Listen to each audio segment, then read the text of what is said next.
दोस्तों, जैसा कि मैं इस चैनल में आप लोगों को हिंदी माध्यम से BLIS का जो भी सिलेबस है उसकी कंप्लीट डिटेल बता रहा हूँ। दोस्तों, ये वीडियो में जो भी मैं वीडियो बना रहा हूँ उसमें व्यू काफ़ी अच्छे आ रहे हैं।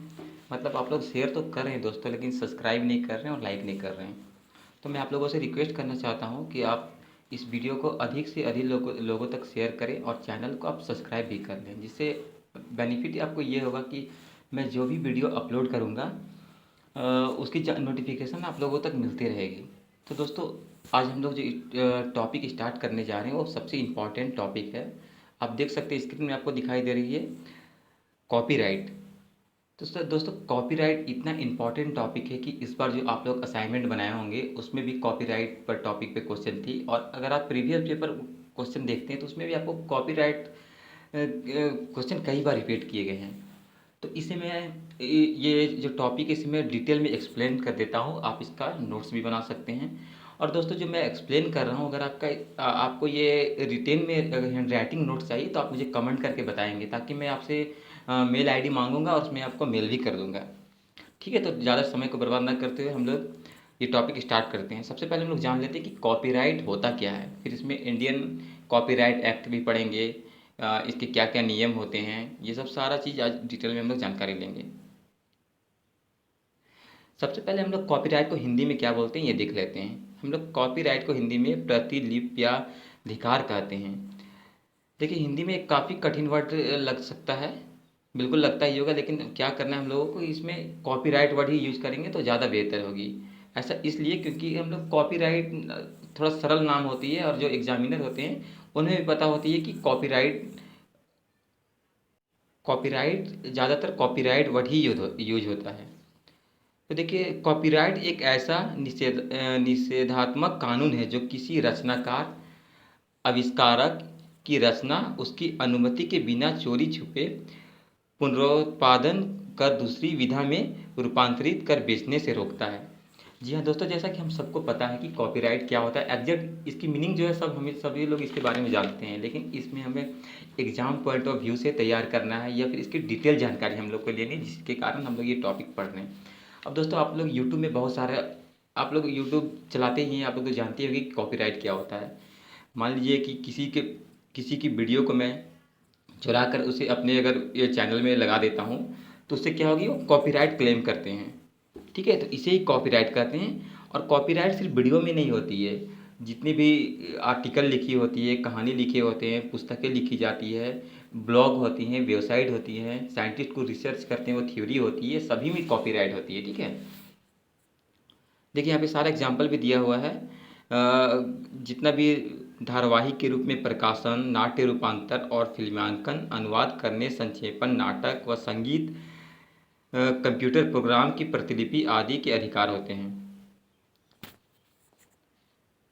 देखिए, ये सब जो जितना भी यहाँ पे नाम दिया गया, संगीत, नाटक, इसका क्या करते हैं लोग, कॉपी बना के और इसे मार्केट में बेच देते हैं, जो कि ये गैर कानूनी होती है और इसे ही कॉपीराइट कहते हैं। ठीक है, जब किसी नवीन कृति का सृजन होता है और यह नवीन सृजन की परिभाषा के अंतर्गत आता है तो कृतिकार, देखिए थोड़ा इंग्लिश हिंदी वर्ड डिफिकल्ट लगता होगा, कृतिकार इसका मतलब क्या होता है। कृतिकार का मतलब कि जो पहले फर्स्ट टाइम में इसे बनाया हो, और उनका जो बना हुआ जो भी रिसर्च की होती है, ब्लॉग होती है या फिर कोई वीडियो होती है या फिर जो भी चीज़ कॉपी होती है, तो जो फर्स्ट टाइम में बनाया उसे ही हम लोग कृतिकार कहते हैं। ठीक है, अधिकार मिलता है और कोई इसका उपयोग करे, इसकी प्रतिलिपि कर सकता है। जैसे सपोज देखिए, कुछ कॉपीराइट में ऐसा क्या होता है ना कि अगर आप कॉपीराइट, सपोज मैं आपको यूट्यूब के माध्यम से समझा देता हूँ, तो जिससे क्या होगा कि हम लोगों को बहुत आसानी से समझ में आता है।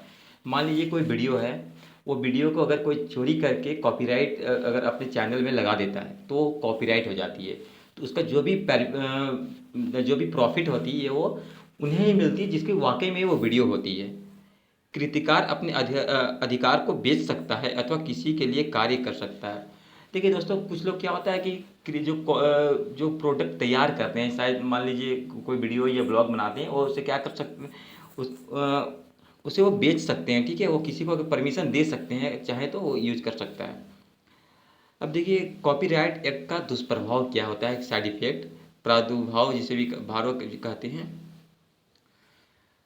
प्रारंभ में बड़ी संख्या में कृति की नकल करना व उसे बेचकर अर्थोपार्जन करना संभव नहीं था। बल्कि यह बहुत महंगा व अत्यधिक श्रमपूर्ण कार्य था। 15वीं शताब्दी में मुद्रण कला, देखिए मुद्रण कला एक वर्ड ये भी शायद बहुत कम लोगों को समझ में आता है। इसे मुद्रा कला का मतलब होता है प्रिंटिंग करना।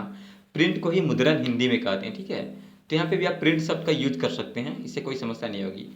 तो प्रिंट के आविष्कार के बाद ही यह संभव हुआ है। देखिए जब से प्रिंट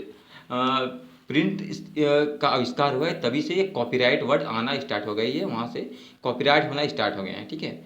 सन 1709 में विश्व का सर्वप्रथम प्रतिलिप्यधिकार अधिनियम इंग्लैंड के अस्तित्व में आया। कॉपीराइट एक्ट के बारे में बताया जा रहा है। सन 1790 में इंग्लैंड के तर्ज पर अमेरिका में आया। अमेरिका अधिनियम में विदेश रचनाकारों की कृतियों के लिए कोई प्रावधान नहीं था, फलतः अमेरिका बाजार विदेशी कृतियों से भरने लगे। अमेरिकी अधिनियम में विदेशी रचनाकारों की कृतियों के लिए कोई प्रावधान नहीं था, फलतः अमेरिकी बाजार विदेशी कृतियां से भरने लगा, जिसका सीधा घातक प्रभाव अमेरिकी रचनाकारों और वहां की अर्थव्यवस्था पर पड़ा। तब 1891 में अमेरिका में संशोधित अधिनियम लाया गया। तो ये दोस्तों कॉपीराइट का एक डिफिनेशन था। इसका जो डेटा है, जो ईस्वी है, वो आप एकदम याद रखिएगा, क्योंकि इससे जो नंबर आप एग्ज़ाम में आते हैं वो बहुत अच्छे आएंगे, ठीक है। क्योंकि अगर आपका परफेक्ट डेटा ईस्वी की जानकारी होगी तो जो एग्जामिनर हैं उन्हें ये भी लगता है कि ये जो स्टूडेंट ये काफ़ी अच्छा पढ़ाई किए हैं, और पॉइंट बाय पॉइंट आप लिखने की कोशिश करेंगे। मैं तो यहाँ पे एक्सप्लेन कर रहा हूँ, नोट तो आप ही को बनाना होगा। और दोस्तों मैं आपको ये भी बता दे रहा हूँ कि अगर आपको ऐसा लगता है कि ये देखिए, क्योंकि ये जो कॉपीराइट एक्ट है ये बहुत इंपॉर्टेंट क्वेश्चन है, तो मैं अगर आप लोग कमेंट करके बताते हैं तो मैं इसकी पीडीएफ भी आप लोगों को सेंड कर दूंगा। लेकिन इसके लिए आप अधिक से अधिक कमेंट करें और बताएं हमें, ठीक है। अब सबसे इम्पोर्टेंट क्या है, इंडियन कॉपीराइट एक्ट, ठीक है। ये हम लोगों को जानना बहुत ज़रूरी है एग्जाम पॉइंट ऑफ व्यू से भी, और हमें ये जानकारी भी होना चाहिए कि जो इंडियन कॉपीराइट एक्ट होती है वो होती क्या है, ठीक है।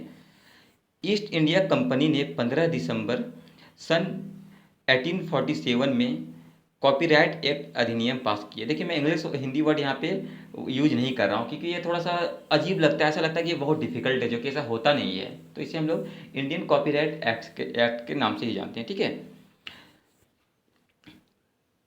देखिए ब्रिटिश कॉपीराइट एक्ट अधिनियम 1911 यानी 1911 में पास हुआ था। दोनों अधिनियम को मिलाकर 1914 में प्रथम प्रतिलिप्याधिकार अधिनियम बना। स्वतंत्र भारत में सर्वप्रथम 1957 में कॉपीराइट एक्ट अधिनियम भारत सरकार द्वारा पारित किया गया। भारतीय कॉपीराइट एक्ट 1957 में कुल 79 अनुच्छेद है, जो 14 अध्यायों में यानी 14 चैप्टर में बांटे गए हैं। इस अधिनियम का अनुच्छेद 13 उन कृतियों का विवरण प्रस्तुत करता है जिन पर यह अधिनियम लागू होता है। अनुच्छेद 14 में प्रतिलिप्याधिकार, जिसे कॉपीराइट एक्ट कहते हैं, का अर्थ दिया है। अनुच्छेद 14 जिसे ब्रैकेट 14(1) में कहा गया है कि कॉपीराइट एक्ट का अर्थ एकमात्र अधिकार की साहित्यिक, नाटकीय अथवा संगीतात्मक कृति का कोई भी निम्नलिखित कार्य करने अथवा किसी अन्य को करने के लिए अधिकृत करना है। कॉपीराइट का अर्थ है साहित्यिक, नाटक, संगीत, कलात्मक कार्य, गतिमान फिल्में और प्रभाव से संबंधित कृति का पूर्ण अधिकार या स्वामित्व देना।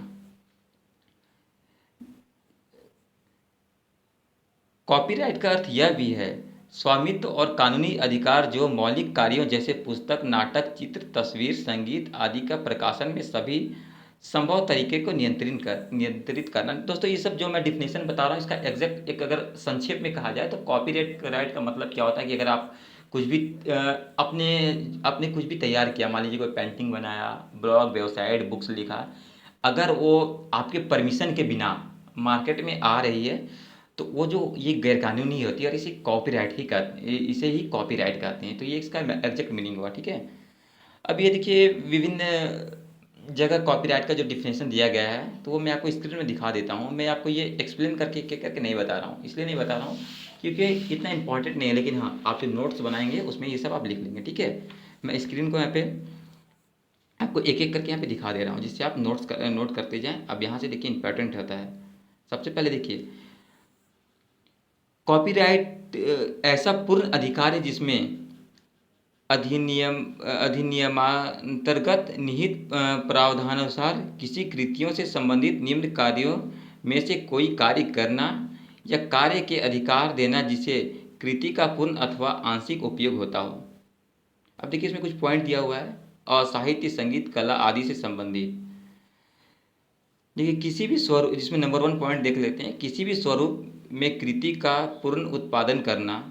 सेकंड में कृति का प्रकाशन। ये सब देखिए, ये सब जो है, ये सब कॉपीराइट का पॉइंट दिया हुआ है कि ये सब कॉपीराइट कहलाता है, ठीक है।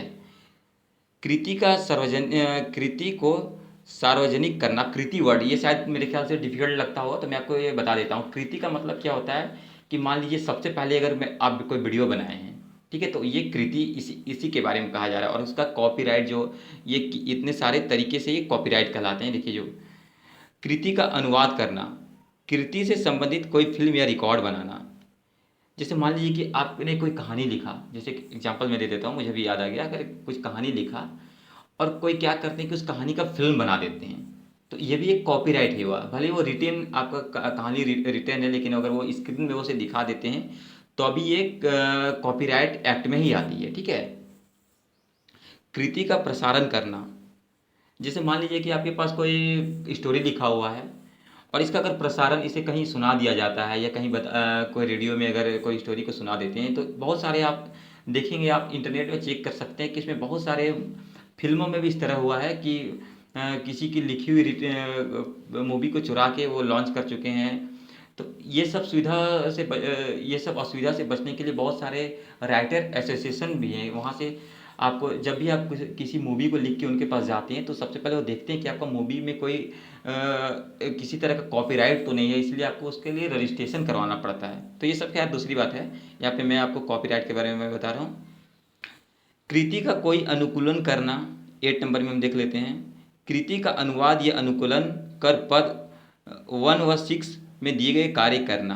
अब देखते हैं, अहम पॉइंट देख लिए। अनुच्छेद 15.23 में कॉपीराइट तथा आधुनिक सूचना प्रौद्योगिकी, जिसे टेक्नोलॉजी भी कहते हैं, का उल्लंघन करने पर अवैधानिक आचरण अपराध, जैसे कोई ऐसा कार्य करना जो धारा अ में दिया गया हो। अब धारा अ किसके बात कर रही है? देखिए धारा अ मैं आपको दिखा देता हूँ। धारा अ यहाँ पे दिया गया है, इसके बारे में बताया जा रहा है, ठीक है।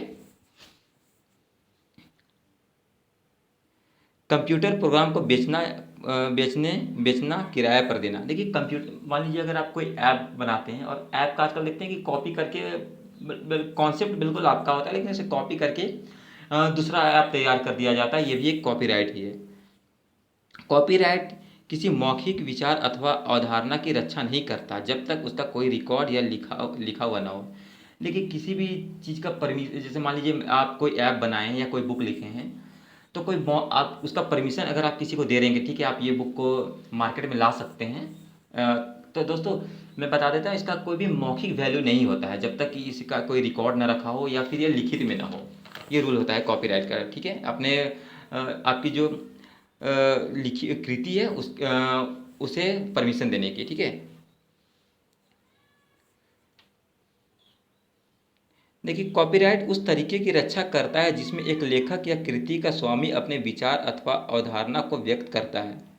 उदाहरण के लिए, यदि एक वैज्ञानिक लैब या दवाई कंपनी में कोई लेख प्रकाशित करता है जिसमें वह दवाई बनाने के लिए नई प्रक्रिया का विवरण प्रस्तुत करता है, ऐसी अवस्था कॉपीराइट एक्ट दूसरों को उस लेख के प्रतिलिपि करने से रोकता है, परंतु यह किसी दवाई बनाने वाली उस प्रक्रिया का प्रयोग करने से नहीं रोक सकता। प्रक्रिया संरक्षित रखने के लिए वैज्ञानिक को पेटेंट प्राप्त करना आवश्यक है। देखिए मुख्यतः कंप्यूटर और डिजिटल तकनीकी क्षेत्र में, तत्पश्चात प्रौद्योगिकी क्षेत्र में, जैसे टेक्नोलॉजी के क्षेत्र में, डिजिटल तकनीक के क्षेत्र में नित नए आविष्कारों के चलते विस्तृत कॉपीराइट अधिनियम की आवश्यकता को अनुभव किया है। जी हाँ, देखिए कॉपीराइट का सबसे ज़्यादा डर किस फील्ड में होता है, तो कह सकते हैं हम लोग टेक्नोलॉजी के फील्ड में ये बहुत ज़्यादा होता है। जैसे अभी देखिए यूट्यूब में तो खैर कॉपीराइट के बारे में आप जान ही रहे हैं कि अगर आप कोई भी कॉपीराइट वीडियो अगर डाल देते हैं अपने चैनल पे तो तुरंत उसके कॉपीराइट क्लेम आ जाती है, ठीक है। तो अभी सबसे ज़्यादा कॉपीराइट इंटरनेट की दुनिया में ही हो रही है। देखिए फलतः 1987 में इस दिशा में कार्य करना प्रारंभ हुआ और मानव संसाधन एवं विकास मंत्रालय द्वारा 1990-91 में एक कार्य दल का गठन किया गया। इस कार्य दल द्वारा किए गए संसाधनों को लोकसभा में रखा गया और 1992 में दोनों सदनों में इसे स्वीकृति मिल गई। दोनों सदनों तो ये आपको पता ही होगा, आपने पॉलिटिक्स पढ़ा ही होगा, अभी मैं हम लोग इस पर चर्चा नहीं करेंगे, ठीक है। अगर फिर भी अगर ऐसा कुछ अगर आपको दिक्कत होती है तो आप हमें कमेंट करके बता सकते हैं। संयुक्त समिति की रिपोर्ट एवं बिल 24 अगस्त 1993 यानी कि 24 अगस्त 1993 को लोकसभा में पेश किया गया। कॉपीराइट अधिनियम द्वितीय संशोधन बिल 1992 को 11 मई 1994 को लोकसभा ने पास किया। 13 मई 1994 को राष्ट्रपति की स्वीकृति मिली। 1999 में पुनः इसे उसमें कुछ संशोधन किए गए। वर्तमान में भारत सरकार का इलेक्ट्रॉनिक विभाग तथा मानव संसाधन विकास मंत्रालय इस अधिनियम में समय समय पर आवश्यक संशोधनों के लिए मिलकर कार्य कर रहे हैं। साथ ही इन विभागों के अधिकारी NASSCOM, दोस्तों इसका फुल फॉर्म आपको कमेंट करके बताना है, अगर आपको नहीं पता है तो भी आप हमें कमेंट करके बताएं, ठीक है, के अधिकारी पुलिस आदि अधिनियम को सख्ती से कानून के लिए कटिबद्ध हैं। अब कुछ इसमें इंपॉर्टेंट क्वेश्चन वो आप देख लीजिएगा, ठीक है। और दोस्तों अभी देखिए इसमें जो भी है कॉपीराइट एंड लाइब्रेरी सर्विस, इसके बारे में हम लोग कल स्टार्ट करेंगे, ठीक है। तो अभी मैं आपको ये कॉपीराइट का जो भी डिफिनेशन होता है वो मैं आपको कंप्लीट बता दिया हूँ। और इसमें सबसे इंपॉर्टेंट जो मैं आपको डेटा ईस्वी ये सब बताया हूँ, इसे आप एकदम याद कर लेंगे। अगर आप डेटा और जो ईस्वी अगर आप सही लिखते हैं, जो पॉइंट मैं आपको बताया हूँ, तो मुझे नहीं लगता कि इसके लिए आप इसमें आपको बेस्ट मार्क्स मिलने में कोई कमी रहेगी। तो दोस्तों मैं आपसे रिक्वेस्ट करना चाहता हूँ कि ये वीडियो को उन सभी लोगों तक पहुँचा दें जो हिंदी मीडियम में लाइब्रेरियन की तैयारी कर रहे हैं, लाइब्रेरियन की पढ़ाई कर रहे हैं। क्योंकि दोस्तों मैं पूरी यूट्यूब में देखा हूँ, मुझे कहीं भी कंप्लीट डिटेल एक्सप्लेनेशन नहीं मिली है। और तभी मैं ये देखकर जब मुझे भी इसकी प्रॉब्लम काफ़ी हुई तो मैं सोचा क्यों ना मैं ये वीडियो बना लूँ, जिस तरह से मुझे काफ़ी परेशानी हुई थी, अभी बहुत सारे लोग को इस तरह की परेशानी हो रही है। अभी मैं यूट्यूब चैनल ये नया नया स्टार्ट किया हूँ तो मुझे भी बहुत वीडियो बनाने में काफ़ी परेशानी हो रही है कि क्योंकि मुझे उतना आइडिया नहीं था कि ये यूट्यूब बनाते कैसे हैं। फिर भी आप लोग का सपोर्ट के कारण शायद अभी इसके सब्सक्राइबर जो हैं दिन ब दिन बढ़ते जा रहे हैं, व्यूअर भी बहुत अधिक हो रहे हैं। तो इसमें कहीं ना कहीं आप लोगों का बहुत बड़ा योगदान है। तो मैं आप लोग से रिक्वेस्ट करना चाहता हूँ कि इस चैनल को आप सब्सक्राइब करके जितना जल्दी हो सके इस चैनल को थोड़ा बड़ा बनाएं, जिससे फ़ायदा क्या हो कि मैं इसमें और बेहतर सर्विस दे पाऊँगा, आप लोगों को और अधिक नॉलेज दे पाऊँगा। और दोस्तों मैं इसके लिए मैं भी बहुत हार्ड वर्क करूँगा। तो आप इस वीडियो में क्या कमी रह गई या फिर अगर आपको अच्छे लगे तो कमेंट करके हमें ज़रूर बताएं और लाइक करें, शेयर करें और सब्सक्राइब करें।